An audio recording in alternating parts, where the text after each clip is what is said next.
Hello बच्चों, आप सबका स्वागत है मैथोरियल्स के यूट्यूब चैनल में।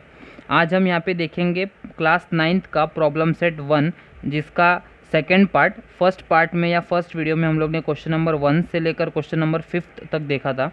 अब ये सेकंड पार्ट में या सेकंड वीडियो में हम लोग 6th क्वेश्चन से लेकर 10th क्वेश्चन तक देखेंगे। तो सबसे पहले यहाँ पे हम लोग देखेंगे 6th क्वेश्चन, जो कि कुछ ऐसा दिया हुआ है। उसका क्वेश्चन में रीड कर लेता हूँ।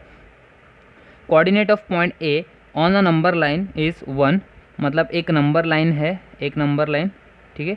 उस पर एक कोऑर्डिनेट हम लोग को दिया है, मतलब एक पॉइंट दिया है ए, उसका कोऑर्डिनेट दिया हुआ है 1। और आगे बोला है कि what are the coordinates of points on the number line which are at a distance of 7 units from A.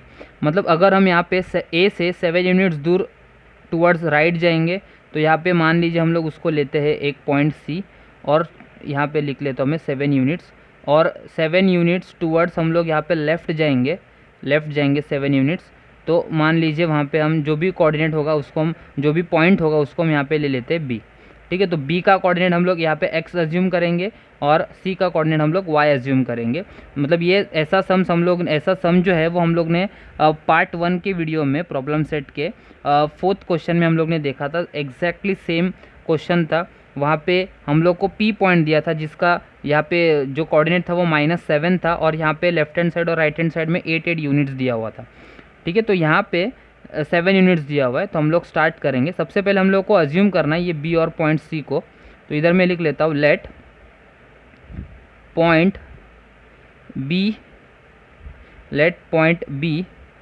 B at a distance of 7 units towards left of point A and point C be at a distance of 7 units towards right of point ए, ठीक है।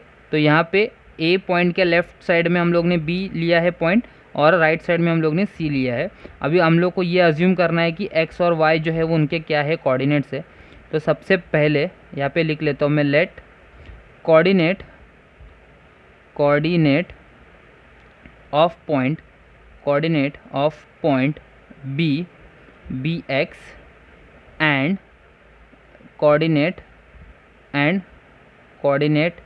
Of point, यहाँ पे B नहीं आएगा, coordinate of point A is आएगा। Coordinate of point A is 1, जो कि हम लोग को दिया हुआ है।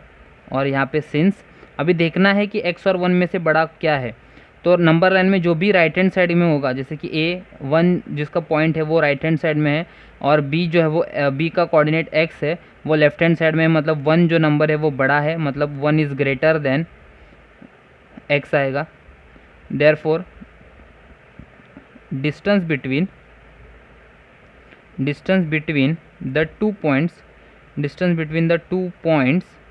इज इक्वल्स टू, बड़ा नंबर क्या है 1 माइनस ऑफ x आएगा, ठीक है। तो डिस्टेंस बिटवीन 2 पॉइंट्स हम लोग को बोला है 7 यूनिट, तो 7 is equals to 1 minus x आएगा, ठीक है। तो उसी के नेक्स्ट स्टेप में क्या लिखेंगे हम लोग, 7 ये जब 1 यहाँ पे चला आएगा इधर, तो यहाँ पे क्या होगा, -1 होगा, और यहाँ पे बचेगा -x।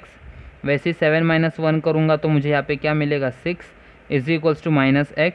अगर इसको माइनस से मल्टीप्लाई करूँ, या ये -x जो है वो लेफ्ट हैंड साइड में लेके आऊँ और 6 राइट हैंड साइड में लेके जाऊँ, तो यहाँ पे क्या होगा, 6x इज इक्वल्स टू 6 भी क्या हो जाएगा, नेगेटिव हो जाएगा। तो मुझे x कोऑर्डिनेट क्या मिलने वाला है, यहाँ पे x -6 मिला। मतलब ये किसका कोऑर्डिनेट है, पॉइंट बी का। तो इधर मुझे स्टेटमेंट भी लिखना पड़ेगा यहाँ पे, therefore the coordinate of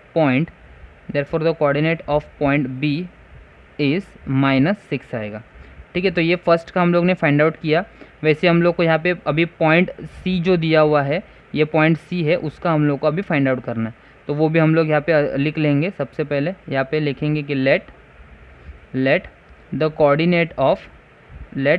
coordinate of point C of point C be Y लेंगे, पहले एक्स लिया था, बी वाई लेंगे, and coordinate of point A, मतलब ए से लेकर सी तक का डिस्टेंस हम लोग को 7 दिया है ना, तो यहाँ पे ए लेने वाले। Therefore the coordinate of point A is क्या है, ए का कोऑर्डिनेट 1 दिया है, तो इधर आएगा इज़ 1। अभी इसमें से बड़ा नंबर कौन सा है, टुवर्ड्स राइट हैंड साइड में अभी क्या है, राइट हैंड साइड में कौन सा नंबर है, y है, मतलब y बड़ा नंबर है और 1 जो है वो लेफ्ट हैंड साइड में है y के, तो 1 छोटा है, तो यहाँ पे क्या आएगा, ग्रेटर नंबर y, मतलब y इज़ ग्रेटर देन 1 आने वाला है, बराबर। अभी यहाँ पे क्या आएगा, डिस्टेंस बिटवीन, यहाँ पे क्या आएगा अभी, distance between the 2 points, distance between the 2 points is equals to क्या आएगा, यहाँ पे y माइनस 1 आएगा, क्योंकि y बड़ा नंबर है, और 7 यूनिट्स दोनों का डिस्टेंस, दोनों पॉइंट्स के बीच का डिस्टेंस कितना है, 7 यूनिट्स, ठीक है। तो 7 is equals to y minus 1, y minus 1 क्या आएगा, इधर ही वैसे ही आएगा y माइनस 1, और नेक्स्ट स्टेप में 7 plus 1 is equals to y आएगा। Therefore y is equals to 7 plus 1 करूँगा तो मुझे यहाँ पे क्या मिलेगा, 8 आएगा, y का वैल्यू क्या आने वाला है, 8। तो therefore the coordinate of point C is 8 आएगा, ऑफ पॉइंट सी इज़ 8। तो लेकिन यहाँ पे अभी देखो मैंने क्या लिखा है, डिस्टेंस बिटवीन द 2 पॉइंट्स, इसकी जगह पे आप यहाँ पे डिस्टेंस बिटवीन कौन से पॉइंट से, 8 और सी, तो डिस्टेंस बिटवीन ए सी लिख सकते हो, और ऊपर हम लोग ने डिस्टेंस बिटवीन ए और बी के बीच का फाइंड आउट करना है, तो ये पूरा जो डिस्टेंस जो हम लोग ने लिखा है उसकी जगह पे आप लोग क्या लिख सकते हो, distance between from point A to B, ठीक है। तो ये 6th क्वेश्चन हमारा जो था अभी कंप्लीट हो गया, ये यहाँ तक पूरा कंप्लीट हो गया, ठीक है। उसका आगे देखेंगे हम लोग 7th क्वेश्चन के बारे में। 7th क्वेश्चन देख लेते कि यहाँ पे क्या बोला है। 7th क्वेश्चन में बोला है कि right the following statements in conditional form. अब ये कंडीशनल फॉर्म तो हम लोग ने प्रैक्टिस 1.3 में किया था, कंडीशनल फॉर्म मतलब इफ़ देन वाला फॉर्म, तो वही हम लोग को यहाँ पे स्टेटमेंट में ही लिखना है। तो सबसे पहले जो क्वेश्चन दिया हुआ है वो है every rhombus is a square, every rhombus is a square, इसको अभी कंडीशनल फॉर्मेट में लिखना है। तो यहाँ पे कैसे आएगा उसका सोल्यूशन या उसका स्टेटमेंट कुछ ऐसे आएगा, if the quadrilateral is a rhombus then it is a square, मतलब वो अगर रोम्बस जो है वो जो क्वाड्रिलेटरल है वो रोम्बस होगा तभी उसको हम क्या बोलेंगे, स्क्वायर। ऐसे हम लोग ने देखा था प्रैक्टिस 1.3 में, तो यहाँ पे वैसे ही स्टेटमेंट आएगा, if a quadrilateral is a rhombus, ठीक है, इज़ अ रोम्बस, क्या आएगा फिर, then it is a square, then it is a square, ठीक है। तो ये फर्स्ट का स्टेटमेंट था कंडीशनल फॉर्म वाला, ठीक है। सेकंड हम लोग को बोला है कि angles in a linear pair are supplementary, मतलब लीनियर पेयर में जो भी एंगल्स होते हैं दोनों एंगल्स का एडिशन हम लोग को कितना मिलता है, 180 मिलता है, मतलब वो सप्लीमेंट्री है। तो यहाँ पे स्टेटमेंट हमें कुछ ऐसा लिखना पड़ेगा कि if two angles are in a linear pair, if two angles are in a linear pair, अगर लीनियर पेयर मतलब लीनियर पेयर समझ रहे हो ना, ऐसे आता है, ये एक 180 का लाइन होता है, स्ट्रेट एंगल बोलते हैं इसको, और इसके ऊपर एक ऐसा कोई भी एक लाइन होगा तो वो स्ट्रेट लाइन क्या करता है, दो एंगल बनाता है यहाँ पे, और वो दोनों एंगल्स का एडिशन इज इक्वल्स टू कितना होता है, 180, और 180 मतलब भी क्या होता है, सप्लीमेंट्री। तो यहाँ पे स्टेटमेंट क्या आएगा, if two angles are in a linear pair then they are supplementary, SUPPLEMENTARY,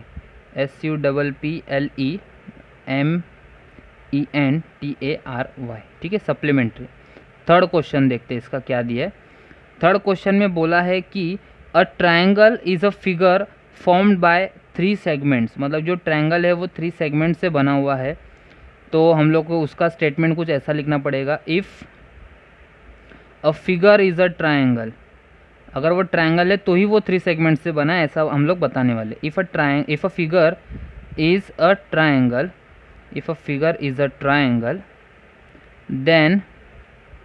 then it is formed by 3 segments, ठीक है। तो ये थर्ड क्वेश्चन ठीक है। फोर्थ क्वेश्चन उसका क्या दिया है को देखते हैं। A number having only 2 divisors is called a prime numbers. मतलब प्राइम नंबर्स तो हम लोगों को पता है कि जिसके सिर्फ 2 फैक्टर्स होते हैं उसको हम क्या बोलते हैं, प्राइम नंबर्स। तो यहाँ पे जो स्टेटमेंट है वो कैसे आएगा, if the number has only 2 factors या 2 डिवाइजर। यहाँ पे वर्ड डिवाइजर यूज़ किया तो हम डिवाइजर लिखेंगे, ठीक। तो यहाँ पे क्या आएगा, if a number has only 2 divisors, नहीं तो हम लोग क्या यूज़ करते हैं, word factors. Has only 2 divisors बोला है, 2 divisors, then it is a prime number, ठीक है। ये समझ में आया। 7th क्वेश्चन जो हम लोग को कंडीशनल में लिखना था, ठीक है। तो ये 7 क्वेश्चन कंप्लीट हो गया। आगे हम देखेंगे 8th क्वेश्चन के बारे में।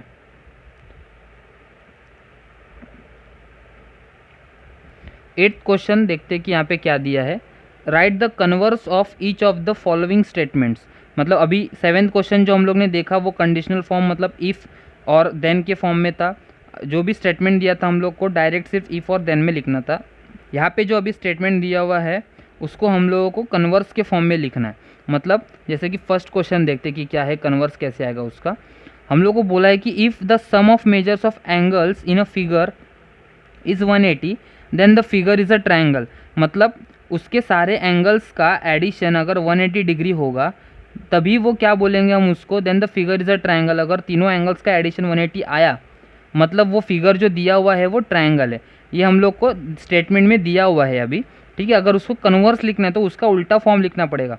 मतलब यहाँ पे लिखना पड़ेगा कि अगर वो ट्रायंगल है तब वो तीनों एंगल्स का उसका एडिशन कितना होगा, 180 डिग्री होगा। मतलब समझ रहे हो मैं क्या बोल रहा हूँ। देखो वर्ड्स सुनो मेरे से, मैंने क्या बोला है। जैसे कि हम लोग को यहाँ पे क्वेश्चन में बोला है if the sum of measures of angles in a figure is 180 degree. मतलब अगर उसके 3 एंगल्स, कोई भी ट्रायंगल, अभी जो 3 एंगल्स है, अगर वो 3 एंगल्स का एडिशन अगर 180 आ रहा है तो वो जो फिगर है वो क्या है, ट्रायंगल है। अगर यहाँ पे क्वेश्चन में ऐसे बोला है। लेकिन कन्वर्स लिखते समय हम लोग को क्या लिखना है कि अगर वो ट्रायंगल है तो उसके तीनों एंगल्स का एडिशन 180 डिग्री आता है। तो इसका स्टेटमेंट कुछ हम लोग ऐसा लिखेंगे। फर्स्ट का, if a figure is a triangle, अगर वो ट्रायंगल है, कन्वर्स लिखना है तो उल्टा लिखना है। If a figure is a triangle then the sum of the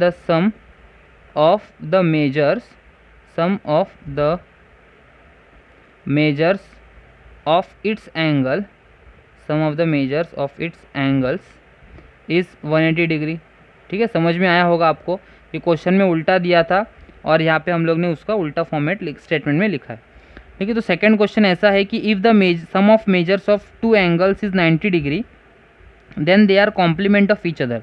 अगर दोनों एंगल्स का एडिशन अगर 90 डिग्री होता है तो वो दोनों एंगल्स को हम लोग क्या बोलेंगे, कॉम्प्लीमेंट बोलेंगे, दोनों एक दूसरे का। लेकिन स्टेटमेंट लिखते समय अभी कन्वर्स में लिखना है तो हम लोग को क्या लिखना पड़ेगा, अगर वो 2 एंगल्स कॉम्प्लीमेंट एंगल्स है, एक दूसरे के कॉम्प्लीमेंट है, तो ही वो दोनों एंगल्स का एडिशन 90 डिग्री होगा, ऐसा बताना है हम लोग। ठीक है, तो यहाँ पे क्या आएगा statement, if the two angles are complement of each other, if the two angles are complements of each other, ठीक है, then sum of their measures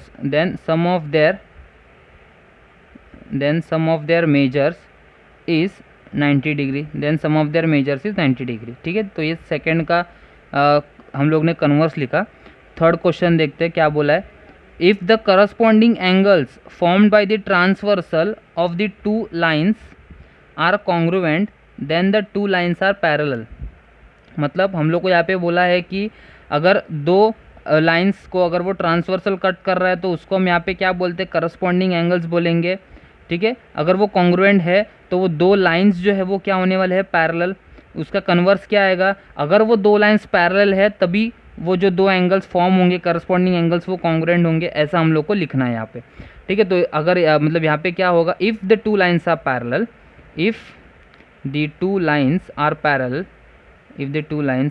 parallel, ठीक है, if the two lines are parallel, आगे क्या होगा, then the corresponding angles, then the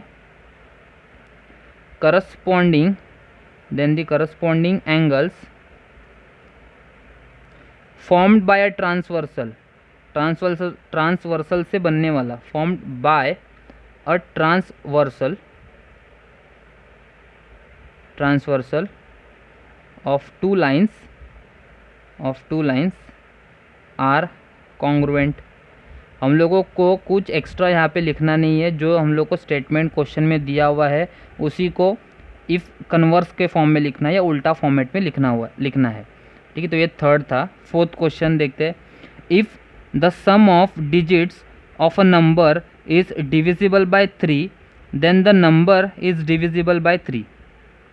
मतलब अगर जो दो डिजिट्स है उन दोनों का, दो डिजिट्स ही नहीं, अगर कोई भी डिजिट्स है उनका सम अगर यहाँ पे ऐड करने के बाद उनका सम जो है वो डिविजिबल बाय 3 हो रहा है, then the number is divisible by 3, ऐसा बोला है। मतलब मैं एग्जांपल लेके बता देता हूँ। समझो यहाँ पे 36 है या 363 है, अगर ये तीनों डिजिट्स का सम या दो डिजिट्स का सम कितना होता है, 6 + 3 होगा 9, और यहाँ पे 6 + 3 9, 9 + 3 कितना होता है 12। तो ये मतलब ये डिजिट्स का sum of the digits is divisible by 3, then the number is divisible by 3, ऐसे बोला है। मतलब अगर ये एडिशन करने के बाद, डिजिट्स का एडिशन करने के बाद जो भी नंबर है वो डिविजिबल बाय 3 है, 3 के टेबल से डिवाइड हो रहा है, तो जो बड़ा नंबर या तो 36 जो नंबर होगा वो भी क्या होगा, हाँ, डिविजिबल बाय 3 हो सकता है। जैसे कि यहाँ पे 363 है, उसका एडिशन, डिजिट्स का एडिशन करने के बाद 12 आया, अगर ये 12 डिविजिबल बाय 3 है तो ही ये 363 जो है वो भी डिवाइड होगा 3 के टेबल से, ऐसा बोला है। तो हम लोग को क्या लिखना पड़ेगा यहाँ पे, इफ़ अ नंबर, मतलब पहले अगर वो डिविजिबल बाय 3 होगा तो ही ऐसा करेंगे ना, तो हम लोग को यहाँ पे ऐसा लिखना है, if a number is divisible, if a number is divisible by 3 then the sum of its digit is also divisible by 3। मतलब वो पूरा नंबर अगर डिवाइड हो रहा है 3 से, तो उसके वो डिजिट्स के सम भी अगर करेंगे जो वो भी क्या होने वाला है, डिविजिबल बाय 3 होगा, ऐसा हम लोग ने अभी लिखा कन्वर्स के फॉर्म में। ठीक है, तो ये 8th क्वेश्चन था जो कि हम लोग ने यहाँ पे अभी देखा। आगे हम देखने वाले हैं 9th क्वेश्चन के बारे में। 9th क्वेश्चन देखते हैं यहाँ पे क्या बोला है।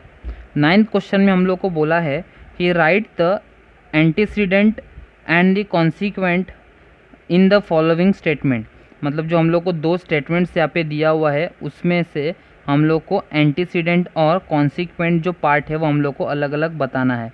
एंटीसीडेंट पार्ट मतलब जो गिवन पार्ट होता है, जैसे हम लोग गिवन टू प्रूफ लिखते हैं उसमें से गिवन जो होता है वो हम लोग एंटीसीडेंट होता है, और कॉन्सिक्वेंट मतलब जो प्रूफ करना है हम लोग को वो, या जो टू प्रूफ में हम लोग लिखते हैं ना उसको हम क्या बोलते हैं, कॉन्सिक्वेंट।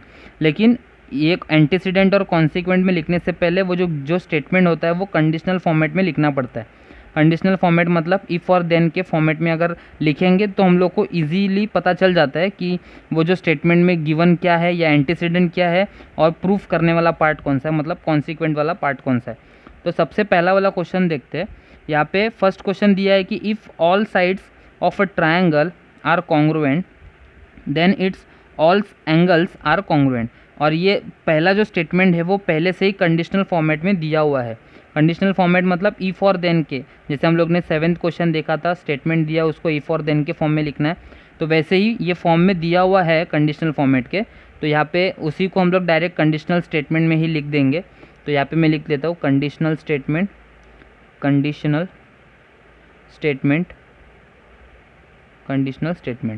ठीक है। तो यहाँ पे क्या आएगा कंडीशनल स्टेटमेंट में, सबसे पहले इफ़, वही स्टेटमेंट लिखेंगे पूरा का पूरा, if all sides, sorry are नहीं ऑफ है, if all sides of a triangle are congruent,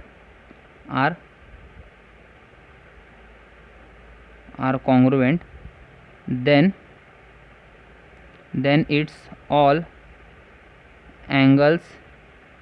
all angles are congruent.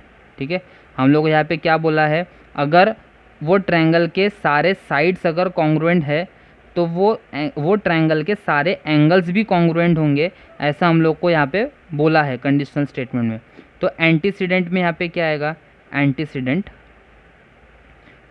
में क्या लिखेंगे, गिवन पार्ट में क्या लिखेंगे, वो ट्रायंगल के तीनों साइड जो है वो कॉन्ग्रुएंट है। मतलब यहाँ पे लिखना पड़ेगा all sides of the triangle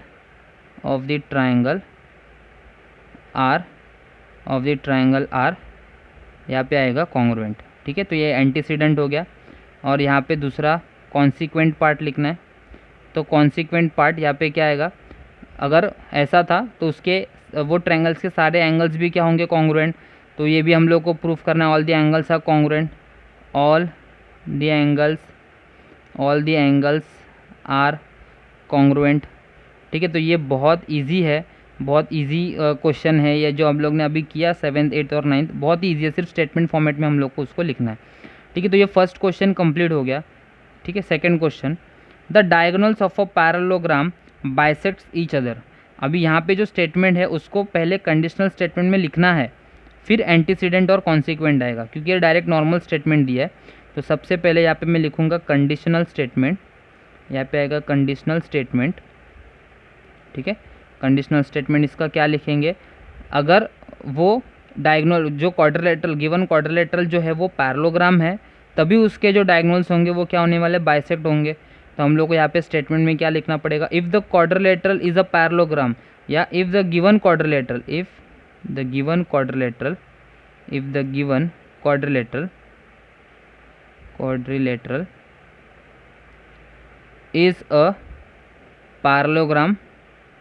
a parallelogram ठीक है, parallelogram, then its diagonal bisects each other. अगर वो पैरेललोग्राम है तो ही उसके डायगोनल्स क्या करेंगे, बाइसेक्ट करेंगे एक दूसरे को। तो यहाँ पे हम लोगों को एंटीसीडेंट बताना है और कॉन्सिक्वेंट बताना है। तो एंटीसीडेंट पार्ट यहाँ पे क्या आएगा, जो गिवन क्वाड्रिलेटरल है वो पैरेललोग्राम है, तो हम लोग को यहाँ पे लिखना पड़ेगा क्वाड्रिलेटरल इज अ पैरेललोग्राम। ठीक है, क्वाड्रिलेटरल इज अ पैरेललोग्राम आया। उसका कॉन्सिक्वेंट बताना है यहाँ पे, तो कॉन्सिक्वेंट या जो प्रूफ करना है वो पार्ट बताना है। तो कॉन्सिक्वेंट मतलब क्या, उसके डायगोनल्स एक दूसरे को बाइसेक्ट करते वो प्रूफ करना था, तो ये इधर वही आएगा, it's diagonals bisects each other, वो हम लोग को प्रूफ करना है अगर वो पैरेललोग्राम है तो। ठीक है, तो ये ईच अदर, तो ये बहुत इजी था, मतलब यहाँ पे क्वेश्चन जो कि हम लोग को एंटीसीडेंट और कॉन्सिक्वेंट के फॉर्म में लिखना था। ये 9th क्वेश्चन कंप्लीट हो गया। अभी इस प्रॉब्लम सेट 1 का लास्ट क्वेश्चन बचा है, जिसमें 3 सब क्वेश्चन है, 10th क्वेश्चन, तो वो हम लोग यहाँ पे अभी देखेंगे। 10th क्वेश्चन, यहाँ पे 10th क्वेश्चन हम लोग को ऐसे बोला है कि ड्रॉ अ लेबल्ड डायग्राम या draw a labelled figure showing information in each of the following statements and write the antecedent and the consequent part। मतलब यहाँ पे हम लोग को वापस एंटीसीडेंट और कॉन्सिक्वेंट बोला है, सेम है 9th क्वेश्चन जैसा, सिर्फ एक्स्ट्रा यहाँ पे क्या बोला है, ड्रॉ अ लेबल्ड डायग्राम हम लोग को यहाँ पे बताना है। अगर यहाँ पे एंटीसीडेंट कॉन्सिक्वेंट बोला है, मतलब सबसे पहले जो स्टेटमेंट दिया होगा उसको कौन से फॉर्म में लिखना है, कंडीशनल स्टेटमेंट के फॉर्म में लिखना है। तो सबसे पहला वाला क्वेश्चन देखते कि यहाँ पे क्या दिया है, 2 इक्विलेटरल ट्रायंगल्स आर सिमिलर, मतलब 2 इक्विलेटरल ट्रायंगल्स अगर होंगे तो वो सिमिलर होते हैं, ये हम लोग को बोला है। तो सबसे पहले उसका कंडीशनल फॉर्मेट या कंडीशनल स्टेटमेंट, ठीक है। तो यहाँ पे कंडीशनल स्टेटमेंट क्या आएगा उसका, if 2 triangles are equilateral triangle then they are similar. समझ में आया, मतलब अगर 2 ट्रायंगल्स जो है वो इक्विलेटरल ट्रायंगल्स होंगे तभी वो दोनों ट्रायंगल सिमिलर होंगे, ये हम लोग को बताना है। तो इफ़ लेके करेंगे ना, इफ़ देन, तो यहाँ पे क्या आएगा, इफ़ द टू ट्रायंगल्स लिखो डायरेक्ट या गिवन ट्रायंगल्स लिखो, if the 2 triangles are equilateral are equilateral, then they are similar, ये स्टेटमेंट है। अभी इसमें हम लोग को क्या बताना है, एंटीसीडेंट बताना है, एंटीसीडेंट जो कि गिवन पार्ट आएगा। यहाँ पे गिवन पार्ट क्या आएगा कि हम लोग को बोला है कि दो ट्रायंगल्स जो है वो इक्विलेटरल ट्रायंगल्स है, वो उसी को हम लोग को यहाँ पे लिखना है। देयरफॉर नहीं, एंटीसीडेंट में टू ट्रायंगल्स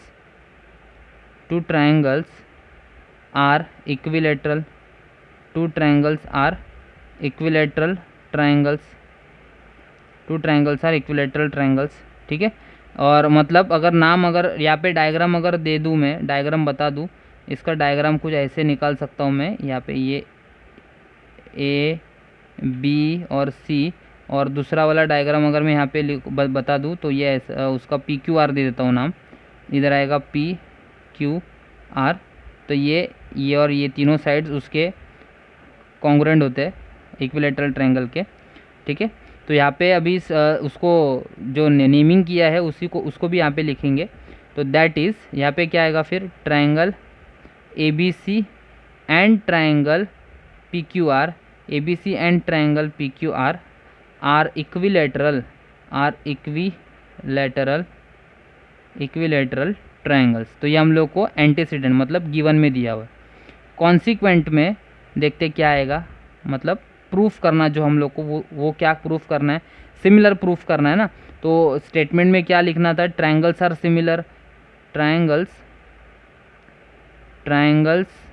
आर सिमिलर, ठीक है। तो ये हम लोग को बताना था। दैट इज़ इसका मतलब क्या, triangle A B C is similar to triangle P Q R हम लोग को यहाँ पे बताना है, ठीक है। तो ये फर्स्ट क्वेश्चन था जिसको हम लोग ने कंडीशनल स्टेटमेंट में लिखा, एंटीसीडेंट के फॉर्म में लिखा जो भी गिवन था, या कॉन्सिक्वेंट के फॉर्म में लिखा जो भी प्रूफ करना था, और नेम डायग्राम जो निकालने बोला था वो भी हम लोग ने निकाला, ठीक है। इसका फर्स्ट क्वेश्चन देखा हम लोग ने। अभी देखते हैं सेकेंड क्वेश्चन। तो सेकेंड क्वेश्चन रीड करता हूँ मैं इधर। If angles in a linear pair are congruent then each of them is a right angle, ठीक है। तो यहाँ पे पहले से ही ये कंडीशनल में दिया है स्टेटमेंट में, क्योंकि इफ़ और देन में है, तो सबसे पहले मैं वही लिखता हूँ, कंडीशनल स्टेटमेंट, ठीक है। यहाँ पे कंडीशनल स्टेटमेंट क्या आएगा, conditional statement same to same पूरा आएगा। If angles in a linear pair are congruent, ठीक है, are congruent, then each of them या each angle of them is a right angle, each angle of them is a right angle, ऐसा हम लोगों को बोला है। इसका डायग्राम में अगर निकालूंगा तो ये कुछ ऐसा हो जाएगा। अगर ये लीनियर पेयर है मतलब ये स्ट्रेट एंगल होगा, जो कि यहाँ पे स्ट्रेट एंगल, ठीक है। अब यहाँ पे मैं दे देता हूँ नाम पी क्यू, और इधर आर, और यहाँ पे दे देता हूँ मैं एस। तो ऐसा होगा ना। तो वापस स्टेटमेंट रीड करता हूँ। If the angles in a linear pair are congruent, अगर ये दो एंगल्स कॉन्ग्रुएंट होंगे तो दोनों एंगल्स भी क्या होने वाले हैं, 90 डिग्री होने वाले, ठीक है। तो ये हम लोग को यहाँ पे बताना है। तो एंटीसीडेंट, तो यहाँ पे सबसे पहले एंटीसीडेंट में क्या लिखेंगे, गिवन पार्ट आएगा ना। तो यहाँ पे क्या दिया था, if the angles in linear pair are congruent, तो वही हम लोग को लिखना पड़ेगा, angles in a linear pair are congruent, angles in a linear pair are congruent, angles in a linear pair are congruent. अभी दैट इज़ के form में लिखेंगे, मतलब वो नेमिंग जो दिया उनके फॉर्म में लिखेंगे। Angle P Q R and angle P Q S R angles in a linear pair, आएगा। Are congruent, are angles in a linear pair which are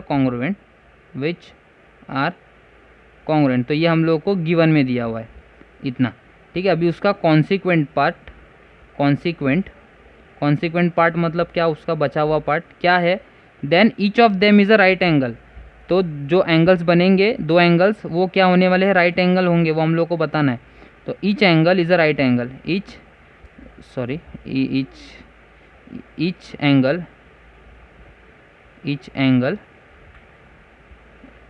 is a right angle, each angle is a right angle। ठीक है, तो ये आया यहाँ पे लिखा। इसका मतलब डेट इज फॉर्म में क्या लिख, that is angle P Q R, that is angle P Q R is equals to angle P Q S is equals to angle 90 degree होगा। मतलब दोनों एंगल्स हम लोग को यहाँ पे बोला है कि 90 डिग्री है, तो वही हम लोग ने यहाँ पे बताया, P Q R is equals to angle P Q S is equals to 90 degree. ठीक है, तो ये सेकेंड क्वेश्चन था, डायग्राम से भी हम लोग ने यहाँ पे बता दिया। ठीक है, तो ये थर्ड क्वेश्चन देखते जो कि लास्ट क्वेश्चन है, क्या दिया देखते थर्ड क्वेश्चन में। थर्ड क्वेश्चन, थर्ड यहाँ पे थर्ड में क्या बोला है वो भी शायद स्टेटमेंट फॉर्म में दिया हुआ है पहले से, इफ और देन के। If the altitudes drawn on two sides of a triangle are congruent then those two sides are congruent, then those two sides are congruent. मतलब यहाँ पे ऐसे बोला है कि if the altitudes are drawn on the two sides of a triangle are congruent, अगर altitudes अगर दोनों ट्राइंगल के दोनों साइड्स के ऊपर जो निकाला है वो अगर कॉन्ग्रुएंट होगा, तो वो दो साइड्स जो मिलेंगे, जो दो साइड्स पे वो अल्टीट्यूड्स ड्रॉ किया है, वो दोनों साइड्स भी क्या होने वाले हैं, कॉन्ग्रुएंट होने वाले हैं। वो ऐसे हम लोग को यहाँ पे बताना है। ठीक है, मतलब अगर डायग्राम से बताओ तो यहाँ पे कुछ आएगा, लेकिन उससे पहले ये पूरा कंडीशनल फॉर्मेट में लिखेंगे, कंडीशनल स्टेटमेंट, कंडीशनल स्टेटमेंट। तो यहाँ पे क्या आएगा, कंडीशनल स्टेटमेंट पूरा का पूरा सेम टू सेम यहाँ पे लिखेंगे, क्योंकि वो पहले से ही है वो इफ और देन के फॉर्म में। तो इधर लिखना है if the altitudes drawn on two sides, if the altitudes drawn on two sides of a triangle are congruent, मतलब ये हम लोग को एंटीसीडेंट पार्ट में आएगा इतना। आगे क्या दिया है, देन दोज टू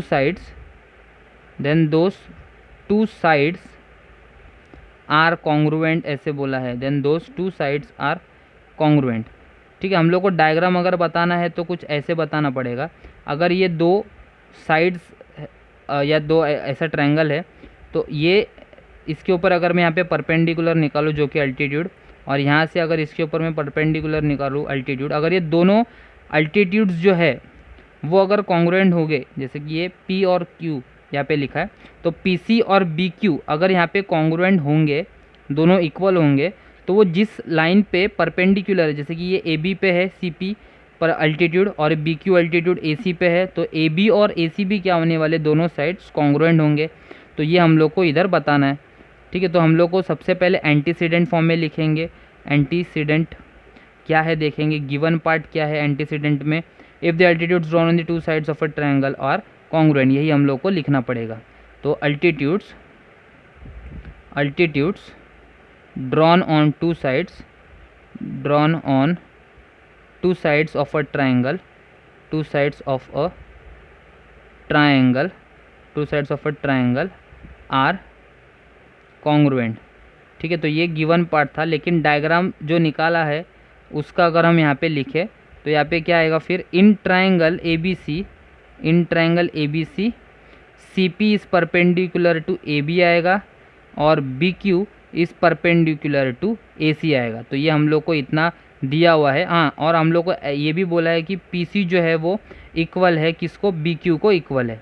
ठीक है, तो यहाँ पे ये भी दिया हुआ है हम लोग को एंटीसीडेंट में, मतलब ये पूरा जो स्टेटमेंट लिखा था ना इफ़ के साथ वाला, तो उसमें इतना गिवन इन्फॉर्मेशन दिया हुआ है। उसके बाद है कॉन्सिक्वेंट जो हम लोग को प्रूफ करना है। तो यहाँ पे क्या प्रूफ करना है, जो दो साइड से वो कॉन्ग्रुएंट होंगे, मतलब AB और AC कॉन्ग्रुएंट होगा, तो उसको स्टेटमेंट में लिखेंगे, the two sides are congruent, two sides are congruent हम लोग को ये बोला है।